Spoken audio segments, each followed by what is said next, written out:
What do you think you got out of that emphasis on story, and particularly those traditional stories from many different cultures? I mean, I think it definitely helped nurture me as a storyteller, which is, a big part of my life at the moment, just in a sort of personal capacity, and like gave me perspective on, different traditions, and also like a well of like analogies to draw on and things like that. How does it come into your life now? Can you tell us a little bit more about that?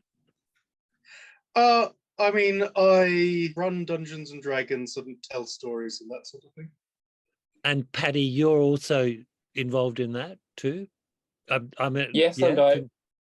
and I also run an online quest, which is another form of cooperative storytelling in some ways. And well, in that I've pretty much had to create a mythology out of a couple of scraps, and I draw a lot on the various mythologies I learned back at Steiner. Which ones in particular?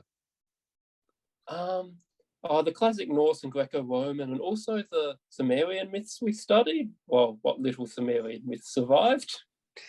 Do you think they have given you ways of looking at life that have been useful, or is it really just a kind of entertainment for you?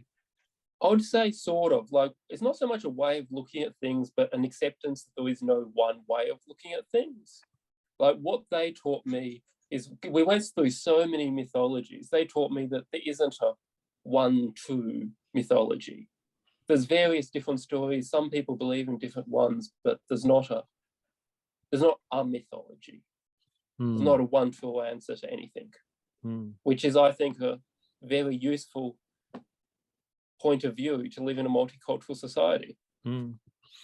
There's a lot of variety in those stories. Do you think there's also a commonality there as well? Yes, definitely.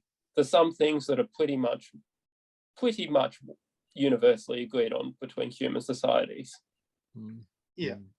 And I mean, mythology does one of the things mythology captures is an understanding of society and, to some extent, the world of the people that make the mythology. Yeah, and just what are the accepted practices? What are the accepted things? Including some that aren't really such big things in modern society, like the whole laws of hospitality, what really big in some mythologies, but that's something I didn't really encounter much as someone growing up in a Western society. Yeah, and also cultures, but yeah. Well, of course, we do tend to take our own culture for granted, but did this deep acquaintance with mythology as you were growing up, did that help you understand your own culture? I think it certainly helped me understand that the way I am accustomed to doing things is not the only way to do things. And like the old joke about asking the fish how the water is, and the fish says, "What's water?" It helped me understand that I was in water to some extent.